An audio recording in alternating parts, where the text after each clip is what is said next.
in the Sir, I pot. understand that. I was just getting to the part where... No, sir, I have the framework. I was just starting at the beginning so that I could explain to you guys. Sir, please explain to someone that's trying to do this. Imagine walking into a room that could change your life forever and walking out completely shattered. That's exactly how this story begins. We meet Aurelia, a young woman full of hope, stepping into a high-stakes job interview that she desperately needs. But instead of opportunity, she's met with pressure, intimidation, and ultimately rejection.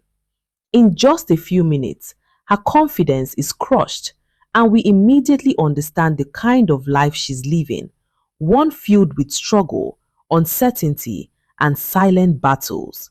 At the same time, we are introduced to Reginald, a powerful CEO who appears to have everything under control: wealth, influence, success. He's the kind of man many admire. But behind that polished image is a different reality. He is emotionally disconnected, especially from the people who matter most. His relationship with his daughter, Seven, is almost non-existent. He provides financially, but emotionally, he's absent. And that absence becomes one of the most important things in this story. Then we meet Benita, his ex-wife, and from the moment she appears, the tone shifts completely. She's not just dealing with emotional pain, she's fighting for her life. Terminally ill and running out of time, her biggest fear isn't death itself, but what will happen to her daughter after she's gone. She knows Reginald isn't present enough, and she doesn't trust the environment around him. That fear pushes her into a place of desperation and faith. In one of the most powerful moments in the story, Benita goes to church, broken and vulnerable, crying out for help. And that's where fate, or something greater, steps in. She meets Aurelia. Two strangers, two completely different lives, but both at their lowest points. What happens next is unexpected. Benita makes a shocking request. She asks Aurelia to marry her ex-husband and take care of her daughter. It sounds unbelievable at first, even uncomfortable, but the more the story unfolds, the more it begins to make sense. This isn't just a random decision. It feels like a desperate mother placing her child's future into the hands of someone she believes was sent for a reason.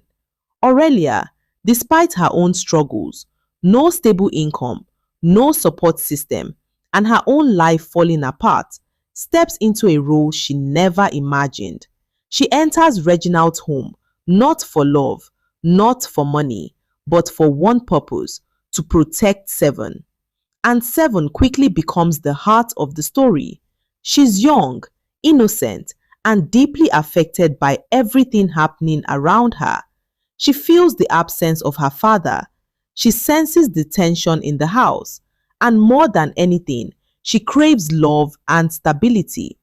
When Aurelia enters her life, something changes. There is a connection, pure, genuine, and comforting. For the first time, Seven feels seen.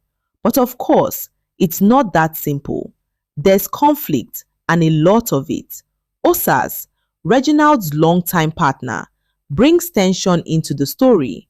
She's possessive, insecure, and clearly threatened by Aurelia's presence. Her behavior creates a toxic environment, especially for Seven, who begins to feel unsafe and unwanted. This adds another layer of emotional depth, showing how children are often the silent victims of adult decisions. As the tension builds, Reginald is forced to confront something he's been avoiding for a long time: himself. Through Aurelia's presence and Seven's reactions, he starts to see the damage he's caused, not just as a husband, but as a father. And this is where the story really shines. His transformation doesn't happen overnight.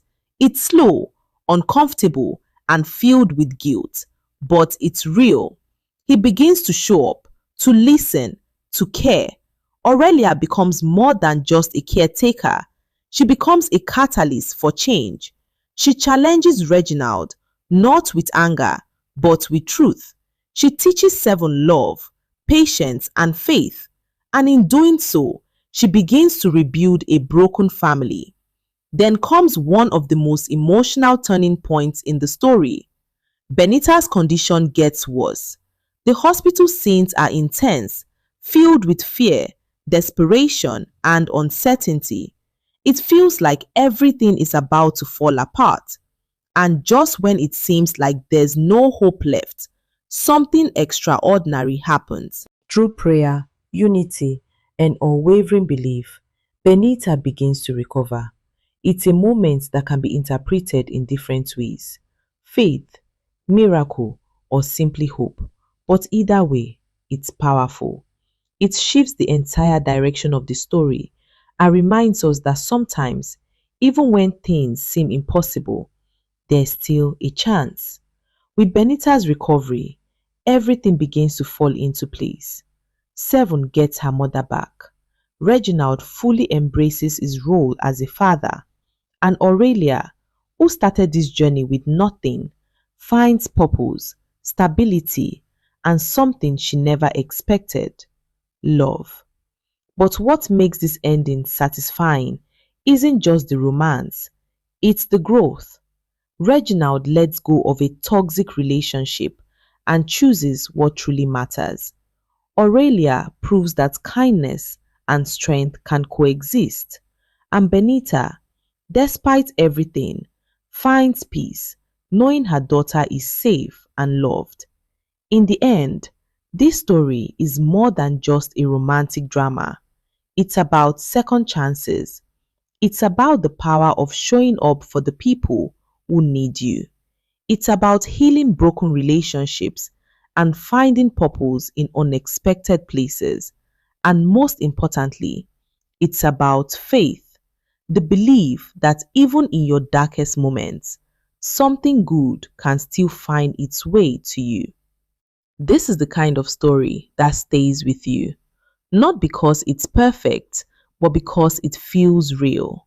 The struggles, the emotions, the growth, it all comes together in a way that reminds you that sometimes the people who change our lives the most are the ones we never planned to meet.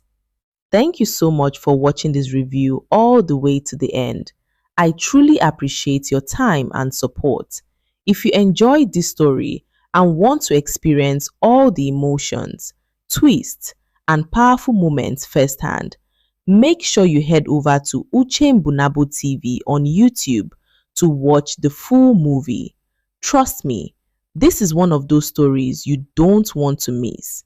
Go check it out now and let me know your thoughts after watching. Don't forget to like, share, and subscribe for more amazing movie reviews like this.